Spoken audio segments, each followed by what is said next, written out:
بسم اللہ الرحمن الرحیم۔ روایت ہے کہ حضرت داؤد علیہ السلام کی قوم کے 70,000 آدمی عقبہ کے پاس سمندر کے کنارے ایلا نامی گاؤں میں رہتے تھے، اور یہ لوگ بڑی فراغی اور خوشحالی کی زندگی بسر کرتے تھے۔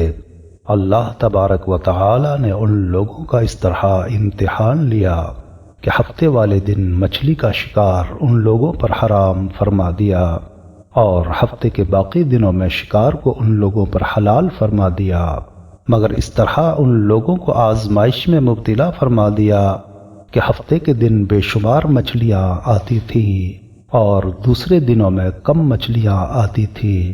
تو شیطان نے ان لوگوں کو یہ حیلہ بتایا کہ سمندر سے کچھ نالیاں نکال کر خشکی میں چند حوض بنا لو، اور جب ہفتے کے دن ان نالیوں کے ذریعے مچھلیاں حوض میں آ جائیں تو نالیوں کا منہ بند کر دو، اور اس دن شکار نہ کرنا، بلکہ دوسرے دن آسانی کے ساتھ ان مچھلیوں کو پکڑ لینا۔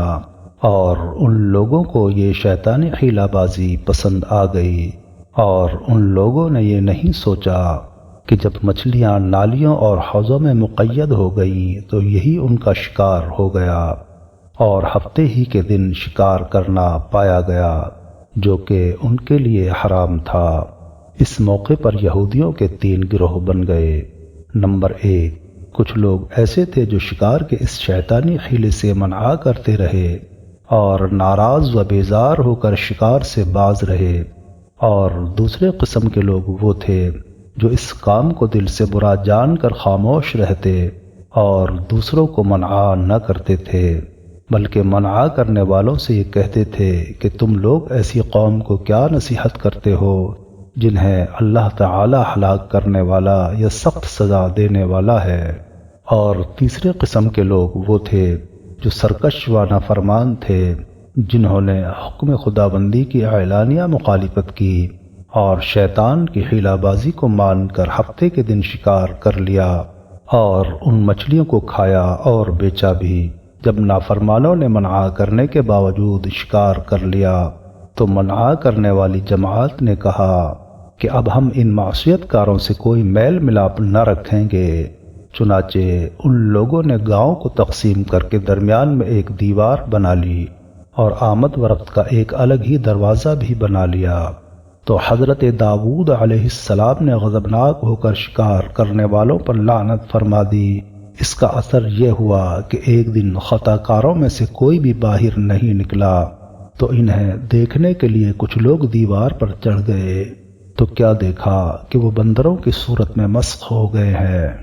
جب یہ لوگ ان مجرموں کا دروازہ کھول کر اندر داخل ہوئے تو وہ بندر اپنے رشتہ داروں کو پہچانتے تھے اور ان کے پاس آ کر ان کے کپڑوں کو سونگھتے تھے اور زار و زار روتے تھے، مگر لوگ ان بندر بن جانے والوں کو نہیں پہچانتے تھے۔ ان بندر بن جانے والوں کی تعداد 12,000 تھی۔ یہ سارے بندر 3 دن تک زندہ رہے اور اس درمیان میں کچھ بھی کھا پی نہیں سکے، بلکہ یوں ہی بھوکے پیاسے سب کے سب ہلاک ہو گئے۔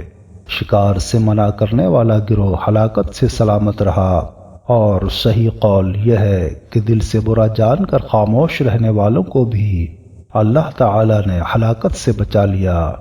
اللہ تبارک و تعالی نے اس واقعے کا اجمالی بیان سورہ بقرہ کی آیت نمبر 65 میں فرمایا ہے۔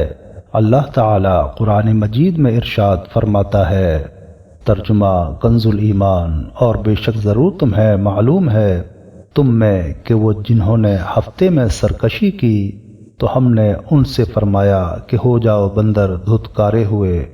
پیارے بھائیو، اس واقعے کا مفصل ذکر پارہ نمبر 9 سورہ الاعراف آیت نمبر 163 تا 166 میں موجود ہے۔ امید کرتا ہوں واقعہ آپ دوستوں کو پسند آیا ہوگا۔ واقعہ پسند آ جائے تو لائک اور شیئر ضرور کر دیجیے گا، اور آنے والی ہر نئی ویڈیو کے لیے ہمارے چینل کو سبسکرائب کر دیجیے، اور ساتھ میں موجود بیل آئیکن کے بٹن پر کلک کر کے آل پر سلیکٹ کر دیجیے تاکہ ہماری ہر نئی آنے والی ویڈیو آپ تک پہنچتی رہے۔ محمد رحیم اتاری کو دیجیے اجازت۔ زندگی رہی تو اگلی بار ایک اور ویڈیو کے ساتھ حاضر ہوں گا۔ تب تک کے لیے خدا حافظ۔ اللہ تعالی ہم سب کا حافظ و نگہبان۔ خوش رہیے، مسکراتے رہیے۔